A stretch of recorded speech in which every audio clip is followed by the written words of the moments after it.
may be wondering where I was last week.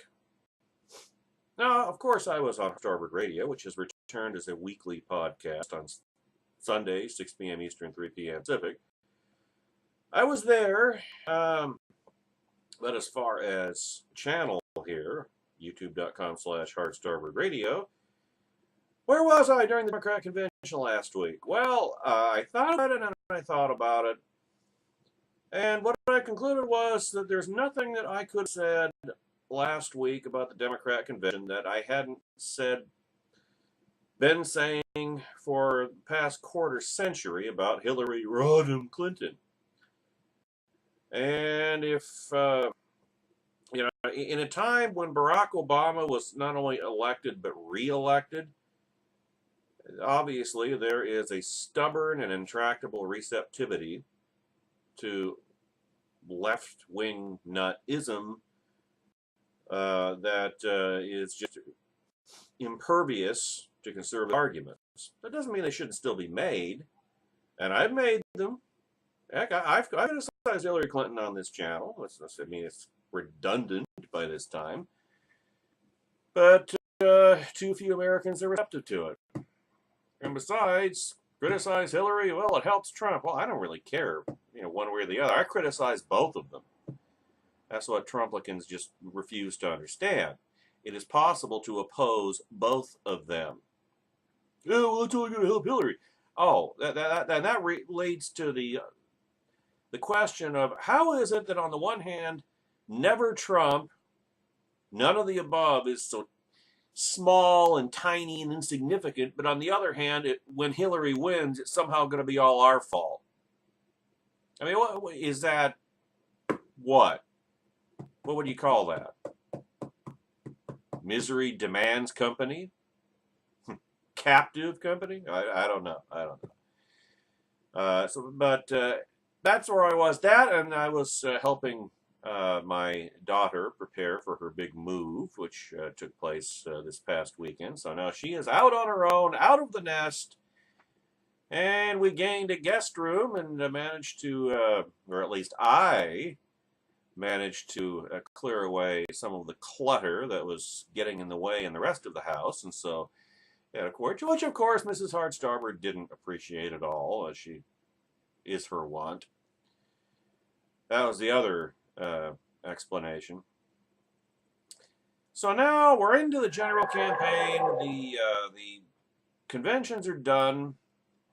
And by the way, for as bad as the Democrat convention was, it still delivered a substantial bump to Mrs. Clinton's poll numbers, whereas the Trumpvention actually created a negative bump.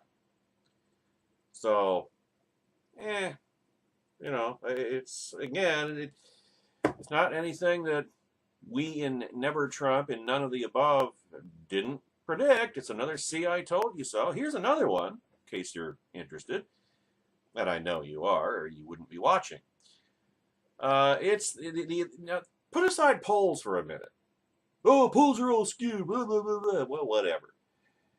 It's not as simple as that, and never is. When you're looking at polls, you have to look at trends and margin. I mean, even if a poll is skewed, it's not going to be that skewed. I mean, like, for example, a poll came out just today that indicated, I think it was in Michigan, Pennsylvania, and I forget the others. It's 3 battleground states. I don't think it was Ohio, but regardless.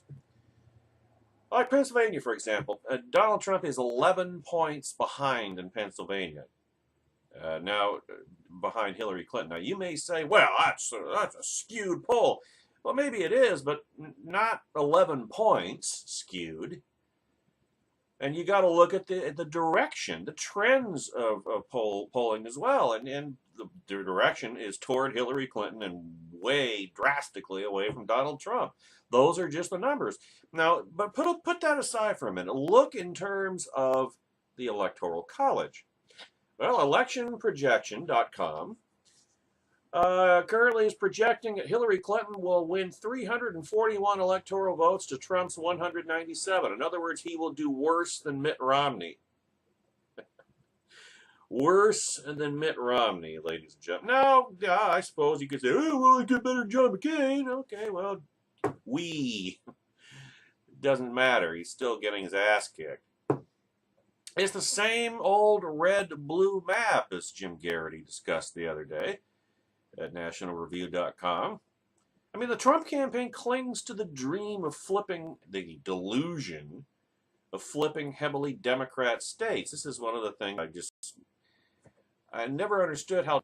I mean, I understand why Trump would say it, because he's delusional. He's a supreme narcissist. He doesn't know anything about anything, certainly when it comes to politics.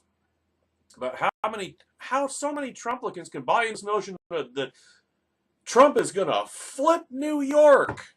New bleeping York! Come on. But a lot of Trumplicans are just buying into it. He'll flip California! Oh, God. Now, when the New York Times reported Saturday that Donald Trump and his team will fall back from an expansive national campaign and concentrate the bulk of his time and money on just 3 or 4 states, the news was not that the presidential election has come down to these familiar, small, decisive political battlefields. The news is that the Trump team has acknowledged reality, and I'm still not convinced they have.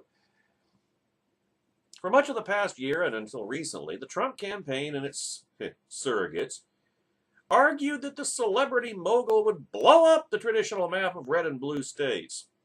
Whether or not Trump is the kind of candidate who could do this, no one can blame the GOP for dreaming of a candidate who can compete on the West Coast, Northeast, or Upper Midwest.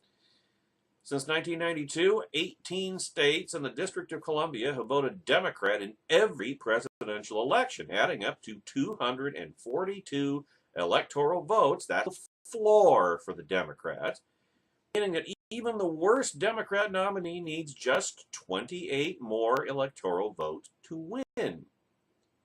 Now, just 2 weeks ago, Paul Manafort, the Russian connection, told a way too credulous Sean Hannity on Twitter that the Trump campaign had already put Wisconsin, Michigan, Connecticut, and New Jersey in play. No. The evidence of that is non-existent. In Wisconsin, the most recent poll puts Trump behind by 4 percentage points. 2 polls conducted in June gave Hillary Clinton leads of 5 and 8 points in the Badger State. No poll conducted this cycle has shown Trump leading Hillary Clinton in Wisconsin. In Michigan, the most recent poll put Trump within 3 points. 3 other polls conducted in July show Hillary Clinton with leads from 5 to 7 points, and those leads are widening. No poll conducted in 2016 has shown Trump leading in the Great Lakes state either. In Connecticut, no one has polled since early June. The reason no one has polled since early June is because Connecticut is so indelibly blue a state that there really isn't any point. But in early June, Hillary Clinton was up by 7 points in Connecticut. I guarantee you it's more now. In New Jersey, the only poll conducted in June put Hillary Clinton ahead by 21 percentage points. And by the way, Hillary Clinton is back up by over 5 points in the Real Clear Politics polling average. Just throwing that out there. Perhaps when Manafort says a state is in play, he means that Trump is trailing Hillary Clinton by the mid-single digits. It's in striking distance! Yeah, but it's headed the other direction. The wrong direction. In mid-July, Donald Trump Jr. predicted that his father would win New York. Donald Trump Jr. is obviously as big a moron as his father is. Because so many people had come up to him saying they were lifelong Democrats, but they would vote for his father. That's the... Well, how could Nixon have won the election over George McGovern? Nobody I know voted for Nixon. Factor. The one One poll conducted in July put Hillary Clinton up by a dozen points in the Empire State. For the past year, we've heard Trump fans and daring political analysts declare that Trump will compete strongly in California, win it outright, and at least force Democrats to spend money there. The lone poll of the Golden State conducted in July by the Public Policy Institute of California puts Hillary Clinton up by 16 points. By the way, Trump is trailing now in Missouri, Kansas, and Utah, and Georgia, I'm pretty sure. Anyway, early in the cycle, one could come up with somewhat plausible, or at least untested theories about Trump could put traditionally Democrat states in play. He's not a lifelong Republican. The agenda is far from the traditional one for the GOP. Well, then why not vote the real Democrat? Although Trump is a Democrat, but why not vote for the official Democrat and Hillary Clinton, if that's the case? Whatever happened to bold colors, not pale pastels? A choice, not an echo. What good is winning if the candidate with whom you're winning is indistinguishable from the opposing candidate?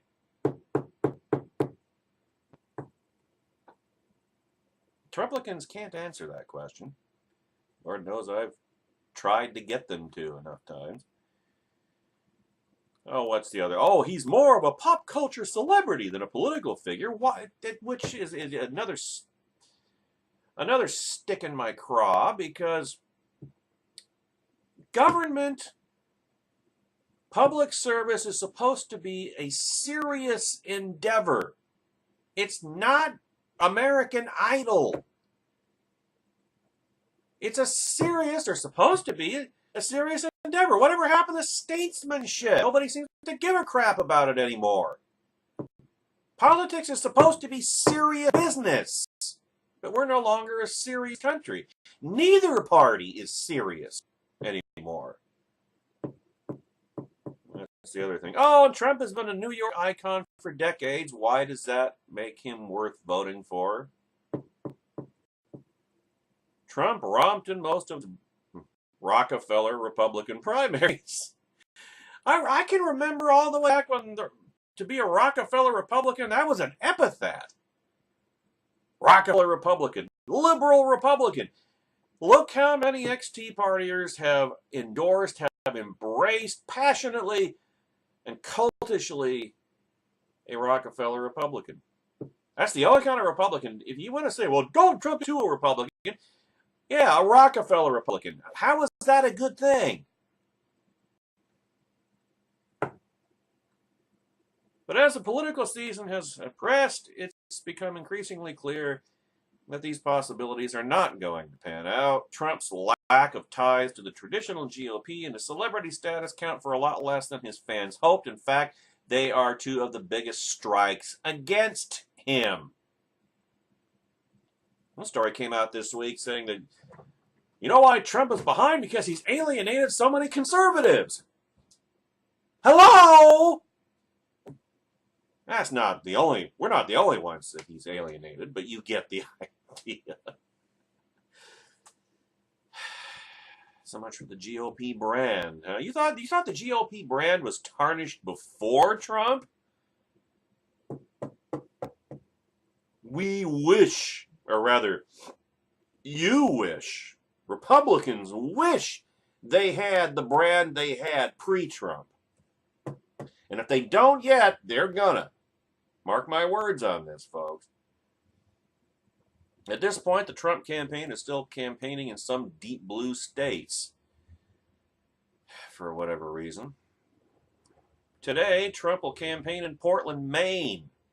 He campaigned in Bangor, Maine a month ago. On paper, campaigning in Maine might be a clever way for Trump to steal an electoral vote. Like Nebraska, Maine allocates 2 electoral votes to the popular vote winner and then 1 each to the popular vote winner in each congressional district.